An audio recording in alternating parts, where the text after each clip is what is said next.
పేరు వేణుగోపాల్ నాదెండ్ల, మాది చీరాల.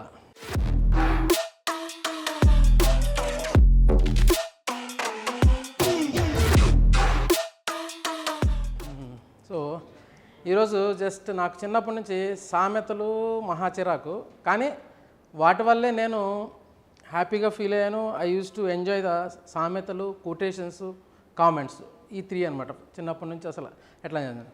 సో సామెతల దగ్గరికి వస్తే చిన్నప్పుడు మన పెద్దోళ్ళు సామెతలు చెప్పి మనల్ని అల్లాడిచ్చేస్తుంటారు. ఒకటి చెప్పేది ఒకటి సంబంధం ఉండదు. అట్లా మా ఇంట్లో మా తాత ఉండేవాడు. ఆయన పొద్దున్న లేతే ఏదో ఒక సామెత చెప్పి మనల్ని కన్విన్స్ చేస్తాడు.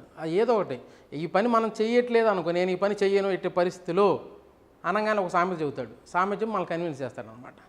చిన్నప్పుడు స్కూల్కి తీసుకెళ్తుంటే నేను వెళ్ళను స్కూల్కి, నా వల్ల కాదు, నేను ఎట్టి పరిస్థితులు వెళ్ళను నేనంటే, అమ్మ అక్కడ ఒకటి రాసి ఉంది సామెత, అది చూపించాడు. ఏంటంటే విద్య లేనివాడు వింత పశువు అని ఉంది. అమ్మని అమ్మ వింత ఏకంగా పశువు అంటున్నాడు అని చెప్పేసి సరే అని క్లాస్కి వెళ్ళాం. ఒక 5-6 క్లాసుల్లో మన మిడిల్ క్లాస్ ఫ్యామిలీస్లో ఫీజు కట్టాం కదా. ఎలా ఫీజు కడతంటే ప్రిన్సిపాల్, బాబు నువ్వు ఫీజు కట్టకపోతే మటుకు రేపు నుంచి ఎట్టి పరిస్థితుల్లో రావడానికి వీల్లేదు స్కూల్కి అన్నాడు. సరే మనకి ఎంజాయ్ కదా, కూర్చొని టీవీ చూస్తూ కూర్చున్నాం. మామూలుగా కూర్చొని మళ్ళీ వింత పశువు అన్నాడు కదా, వింత పశువు అన్నాడు కదా అని చెప్పి తాతయ్య నేను స్కూల్కి వెళ్తాను ఎట్టి పరిస్థితులు అంటే, ఊరుకోరా ఏం వెళ్తావు స్కూల్కి, ఆల్రెడీ ఫీజు కట్టలేదు కదా. అందుకని టాటా చదివాడా, బిర్లా చదివాడా, అసలు ఇంకోటి గమనించావు నువ్వు, విద్య లేనివాడు వింత పశువు అంటే విద్య ఉన్నవాడు మామూలు పశువు, అంతే తేడా. ఎడమల్లి విద్య లేనివాడు వింత పశువు అంటే వాడు వింత ఉంటాడు, విద్య ఉన్నవాడు మామూలు పశువు, అంతే. ఇద్దరు పశువులే కాబట్టి పెద్ద తేడా ఏం లేదు, నువ్వు వెళ్ళబాకు ఆగిపో అన్నాడు. మళ్ళీ ఫీజు కట్టే వరకు అట్లా కన్విన్స్ చేసి మనల్ని ఆపేస్తాడు అనమాట. అట్టని అట్లానే సేమ్ డిగ్రీ అయిపోగానే నేను మామూలుగా మన బ్యాక్ క్లాస్ దెబ్బకి 21 ఏళ్ళకి కావాల్సిన డిగ్రీ 24, 25కి వెళ్ళింది.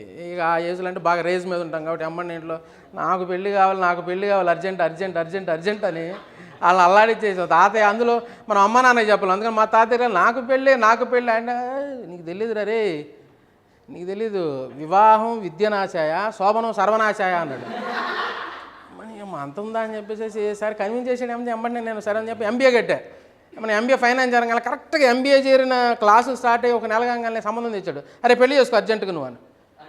అది నేను ఇప్పుడే ఎంబీఏ చేరాను, మొన్నేమన్నా వివాహం విద్యనాశాయ సెక్స్ సర్వనాశాయ అన్నావు, ఇప్పుడేమన్నా నన్ను తీసుకొచ్చి ఇప్పుడు అర్జెంటుగా నన్ను చేరమంటామండి. అరే పిచ్చోడా, బెండకాయ ముదిరినా బ్రహ్మచారి ముదిరినా పనికిరాదురా అన్నాడు. అంటే ఈ నెలలో మా తాత ఏదో గమనించాడు నేను ముదిరిపోయానని. ఈ నెల ఓన్లీ విత్తుని మొన్నమంతా ఆయన గమనించాడు వివాహం విద్య. ఇక అందుకని ఆయన మాట ఎట్టి పరిస్థితులు వినకూడదు అనుకున్నాను. అసలు ఆయన ఇట్లా డ్యూయల్ కాంట్రాస్ట్కి వెళ్తాడని నాకు అర్థమైన ఒక సందర్భం ఏంటంటే, మా పక్కింట్లో ఒక పంతులు ఉండేవాడు, ఆయన సంబంధాలు చూస్తుంటాడు. ఆయన సంబంధాలు మా చెల్లెలకి సంబంధాలు చూస్తుంటే వచ్చాడు. ఆయన రాగానే ఏంది పంతులు గారు ఎందుకు కనిపించలేదు అన్నాడు.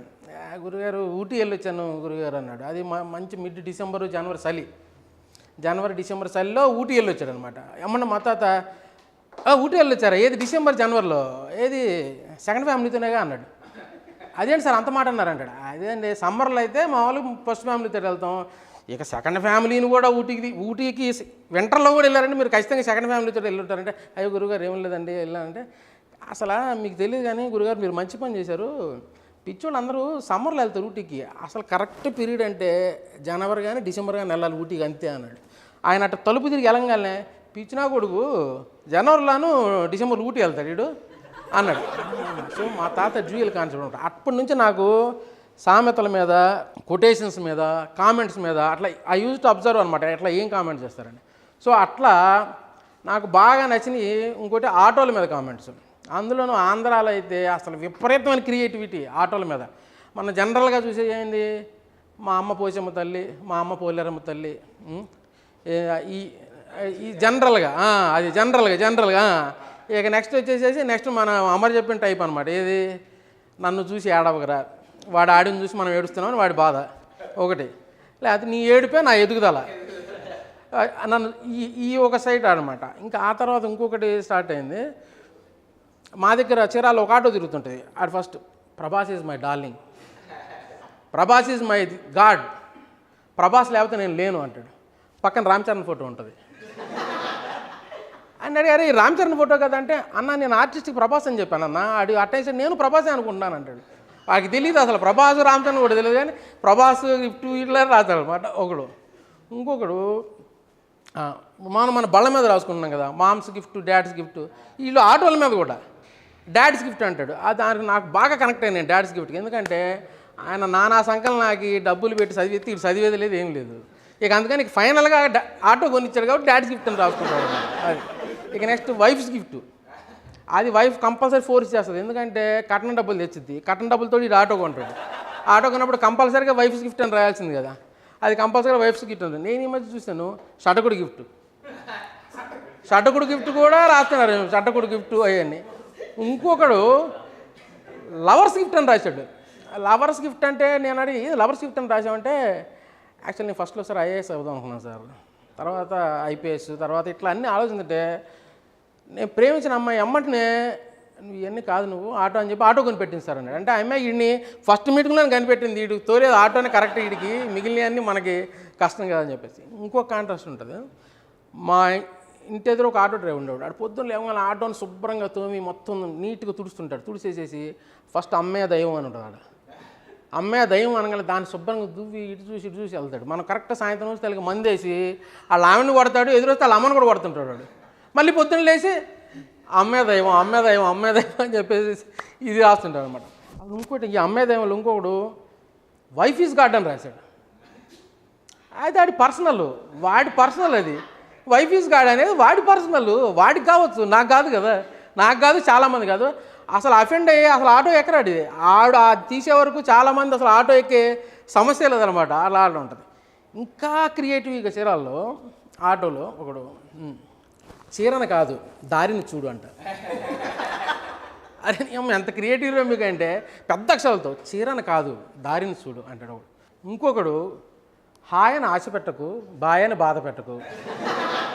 ఈ రకరకాల అనమాట. ఒక్కొక్కడు ఒక్కొక్క క్రియేటివిటీ. ఒకటి ఆయన ఆశ పెట్టకు, బాయని బాధ పెట్టకు అంటాడు. ఇంకొకడు I have no funds for Volkswagen, that's why I bought auto. I have no funds for Volkswagen, that's why I bought for auto అని చెప్పి ఒకటి పెడతాడు. ఒక లోపల మనం జనరల్గా నో స్మోకింగ్ అని రాస్తాం, ఒక నో కిస్సింగ్ అని రాశాడు ఒకటి. నో స్మోకింగ్, నో కిస్సింగ్ అంటే అసలు వాడికి అర్థం కాదు. అంటే ఈ ఎక్కిన వాళ్ళు ఆడిని కిస్ చేయకూడదా, లేకపోతే ఎక్కిన వాళ్ళు ఇద్దరు కిస్ చేయకూడదు కూడా ఆడికి ఇంకా క్లియర్ రాయమని చెప్పాను నేను.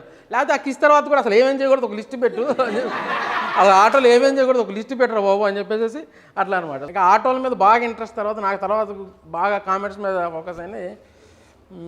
ఇన్స్టాగ్రామ్ కామెంట్స్ అను ఫాలోవర్స్ కొట్టాయి. అందులో నాకు బాగా ఏంటంటే యాంకర్, ఒక ఫేమస్ యాంకర్ ఉంది కదా, ఆమె ఉంటుంది. ఆమె టైట్ టీషర్టు, షార్ట్ స్కర్టు, పక్కన వాళ్ళ హస్బెండ్ మళ్ళీ ఇట్లా పెట్టి చందమామని చూపిస్తుంటుంది. ఇదే ఫోటో అనమాట. ఇదే ఫోటో మీద కింద కామెంట్స్ అనమాట. ఇక మనలాంటి జనరల్ ఫాలోవర్స్ ఏముంది, ఆ సూపరు, వావు, లవ్, ఫైరు, అదిరింది, ఇవన్నీ జనరల్ ఫాలోవర్స్ అనమాట. వీళ్ళు రకరకాల కేటగిరీస్ ఉంటారు జనరల్ ఫాలోవర్స్. ఇంకోళ్ళు గూట్లో ఫాలోవర్స్ ఉంటారు. అసలు ఆమె పెట్టింది వేరు, వీడు అడిగేది వేరు. మీ వెనక నాగోడా ఫోటో లేకపోతే గోవా ఫోటో అన్న కూడా మీ వెనక. ఇంకొకడు అక్క మీకు ఎంత ఓపిక అక్క, భలే తిరుగుతారు అన్ని చోట్లకి, ఎంత ఓపిక మీకు, మీరు చాలా గ్రేట్ అక్క అంటాడు. అసలు యాక్చువల్ చూసేది వాళ్ళు ఏంటంటే అదో కామెంట్ అనమాట. ఆ గూట్లో ఫాలోవర్స్లో మన అమరభయ్య ఒక కామెంట్ పెడితే ఒకటి పెట్టాడు. ఒకడు ఏది నా స్టేటస్ చూడు అన్నాడు ఒకసారి, నా స్టేటస్ చూడు అంటాడు. అమర్ ఓపికగా దానికి పెట్టాడు, నేను చూడను ఎట్టు పరిస్థితులు. వీళ్ళు గుట్ల ఫాలోవర్స్ అనమాట, ఆడికి సంబంధం ఉండదు అసలు. ఇంకా చెప్పండి పారాసైట్ ఫాలోవర్స్ వీళ్ళు. ఏంటంటే అమర పోస్ట్ మీద ఆడు అటెన్షన్ గిరింగ్ అట్లా. ఆ గూట్లో ఫాలోవర్స్లో ఇంకా కొంతమంది ఏంటంటే జంపన్ రాదు అంటాడు ఒకడు గూట్లో ఫాలోవర్స్. అసలు ఈ పోస్ట్ ఉంది కదా, ఈ పోస్ట్ కింద ఒకడు ఉంటాడు. వాడు మొలలు, ఆర్సి మొలలు, పిస్టుల్లా, భగంధ్రం, మీకు రక్తం పడుతుందా అయితే ఈ నెంబర్కి చూడండి, ఈ నెంబర్కి లేకపోతే ఈ అడ్రస్కి ఇన్స్టా చేయండి అని ఒకడు. ఇంకొకటి కింద మీకు సంతానలేమితో బాధపడుతున్నారా, లేకపోతే మీ కుటుంబంలో సమస్యలు ఉన్నాయా, మీ లవర్తో మీకు సమస్యలు ఉన్నాయా, అయితే కాంటాక్ట్ చేయండి జంపన్న రాజు అని చెప్పి కింద ఒకటి. ఇది పారాసైట్ ఫాలో అనమాట. ఇట్లా వాళ్ళు కూడా ఉంటారు. అట్లా సర్వీసెస్ వాళ్ళు రెగ్యులర్ ఇక వాళ్ళంతా. వీళ్ళ తర్వాత మళ్ళీ ఇక బెగ్గర్ ఫాలోవర్సే కామన్. ఇక బెగ్గర్ ఫాలోవర్స్ అన్న ఒక్కసారి హాయ్ చెప్పన్న, అన్న ఒక్కసారి హాయ్ చెప్పన్న, అన్న ఒక్కసారి లేడీస్ అయితే ఘోరం అసలు మామూలుగా వాళ్ళ ఒక్కసారి నా పేరు చెప్పండి అన్న, ఒక్కసారి నా పేరు చెప్పండి మేడం, ఒక్కసారి హాయ్ చెప్పండి మేడం, ఒక్కసారి నా పేరు మీ ఆ లైవ్లో అమర్ లైవ్లో వచ్చినప్పుడు కూడా రకరకాలు ఒకసారి నా పేరు చెప్పండి, ఒకసారి నాకు హాయ్ చెప్పండి, అసలు ఇంకోటి ఒకసారి మా ఊరి పేరు చెప్పండి. అది ఏందో అర్థం కాదు మొత్తానికి. ఆ లైవ్లో అట్లా కొంతమంది బెగ్గర్ ఫాలోవర్స్ అనమాట. ఇంకొకరు ఉంటారు వాడి కన్ఫ్యూజ్ టైట్ షర్ట్ అవన్నీ ఉంటుంది కదా, కట్టేస్తుంది కదా, వాడు కింద పెడతాడు. అసలు గాలి ఎప్పుడు వీచిద్దా అని నేను ఎదురు చూస్తున్నాను. అసలు ఇంకొకరు ఉంటాడు పిలాంతర్పిస్తూ ఆడికి పులిహార కలపడమే మెయిన్ అనమాట. అక్క చాలా హాట్గా ఉన్నారు అక్క అంటాడు. అరే మా అక్కేందిరా, అక్కేంది మళ్ళీ చాలా హాట్గా ఉన్నావు కదంటే. మామూలుగా అయితే జనరల్గా అసలు ఆడి కళ్ళని తీసుకెళ్ళి ఆడ నా యాసిడ్లో ముంచాలా, లేకపోతే ఆ టైప్ చేసిన వాళ్ళనన్నా కనీసం యాసిడ్లో ముంచాలి ఆడిని తీసుకెళ్ళి. ఆడికి ఫిలాంథ్రపిస్ట్, ఆడికి పని కావడమే మెయిన్. ఏదో ఒకటి ముందు ఎవరు ఆసం హాట్ అక్క అంటాడు ఒకటి. ఇంకా కొంతమంది కామెంట్స్ తోటి మనకు తెలిసిపోతుంటుంది వాడు ఏమేమి ఉద్యోగాలు చేస్తున్నాడని. ఒకటి ఫస్ట్ అబ్బా ఆంధ్ర పిక్కిల్లాగా ఉన్నారండి అంటే ఈ పెళ్ళిళ్ళకి తద్దినాలకి ఈ వంటలు చేసేవాడు అనమాట. ఇంకోటి ఏమన్నా దేశంలో అందానికి ట్యాక్స్ కడితే మీరే ఎక్కువ కడతారు మేడం, వీటి ఫైనాన్షియల్ అనలిస్ట్ లాగా ఒకటి. నాకైతే సూపర్ కామెంట్ షార్ప్ వచ్చేసేసి బాగున్నాయి అంతే, జస్ట్ సింపుల్ బాగున్నాయి. ఇక మీ ఇష్టం, ఇక మా ఆడికి ఏమి నచ్చింది ఏంటో నేను ఎట్లా. Thank you guys, thank you for the love letter.